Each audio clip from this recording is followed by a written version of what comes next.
Welcome to This Explainer. Today, we're diving into one of the most absolutely unbelievable survival stories in modern history, drawing directly from our source material on the Czechoslovak Legion. Now, to really get this, I want you to immediately put yourself in the boots of a Czech soldier right in the middle of World War I. Picture it. You're freezing cold, you're bone-tired, and you are trapped deep inside a rapidly collapsing Russian empire. The war all around you? Well, it's mutating into a totally chaotic civil war, and you just want to go home. But there is a massive catch. Right. So how do you escape a collapsing empire when your own country doesn't even exist yet? Seriously, how do you pull that off?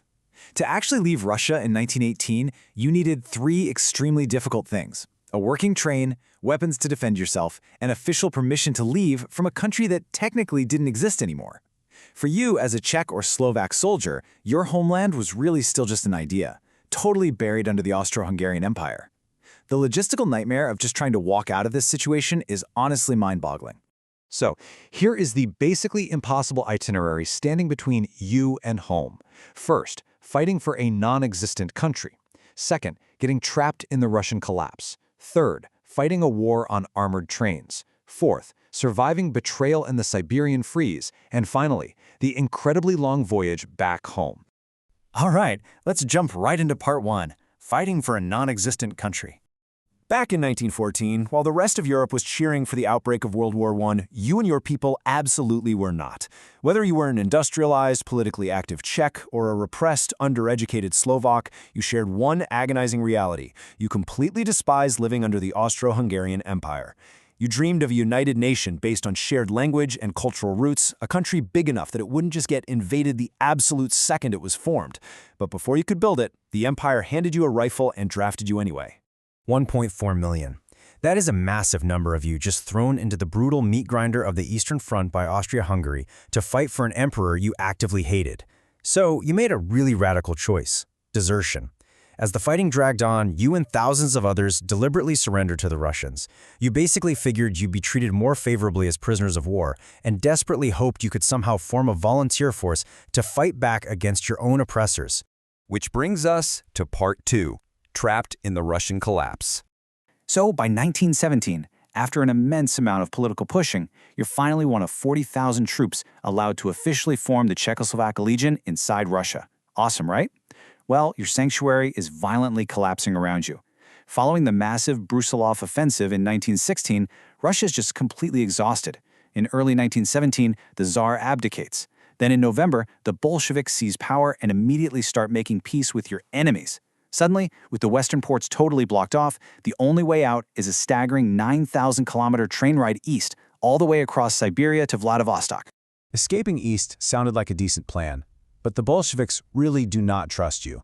They're terrified you might side with counter-revolutionaries. So, under the Penza Agreement, they forced this agonizing ultimatum.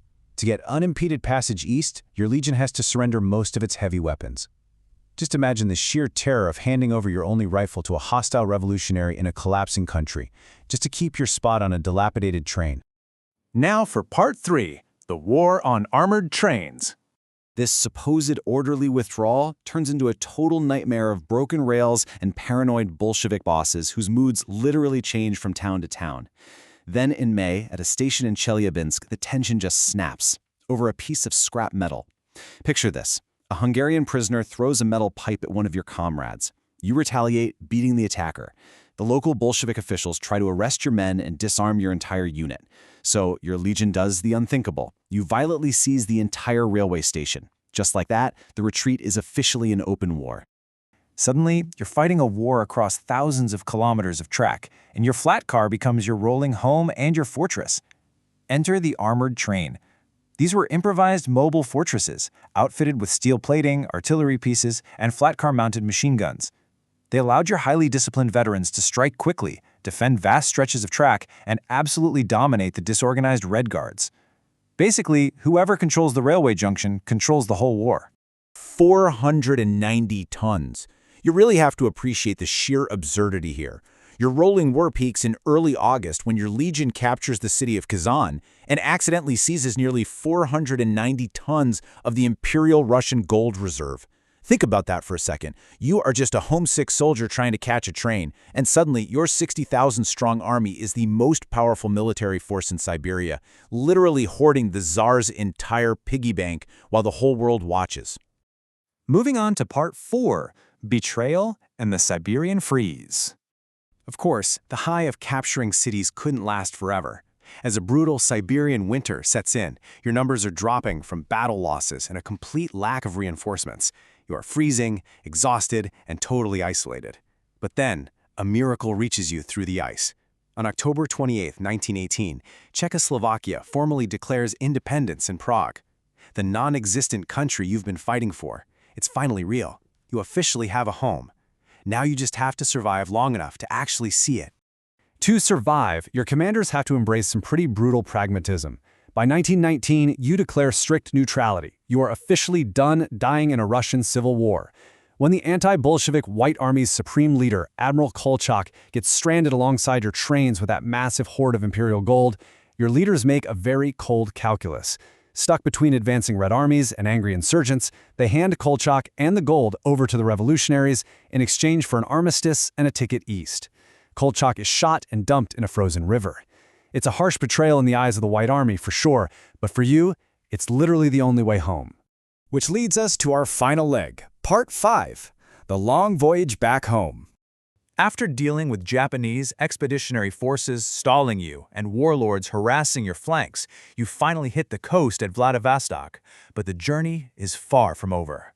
You board an Allied ship, cross the massive Pacific Ocean, and arrive in the Americas. And in this incredibly jarring contrast to the frozen battlefields of Siberia, you travel by rail across the United States and Canada, getting greeted by Czech and Slovak immigrants throwing actual parades and banquets in your honor. Finally, you board another ship, cross the Atlantic Ocean, and head toward Europe.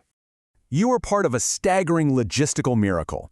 67,739 people were evacuated from Russia with the Czechoslovakian Legion. It was one of the largest overseas post-war troop movements in history, taking nearly 2 full years to complete from the time you first started pushing east. 40,000 kilometers. Let that sink in. Because the western route was completely blocked by war, you literally had to travel all the way around the planet, crossing 2 oceans and 3 continents, just to finally walk through your own front door in 1920. It's just an unbelievable testament to human endurance. What began as a stranded, desperate force in a collapsing empire ended as the hardened, foundational military pillar of the new state of Czechoslovakia. Which leaves us with this final thought. How far would you go to return to a home that didn't even exist when you left? Thank you so much for joining me for this explainer, and I really hope you found this journey as fascinating as I did.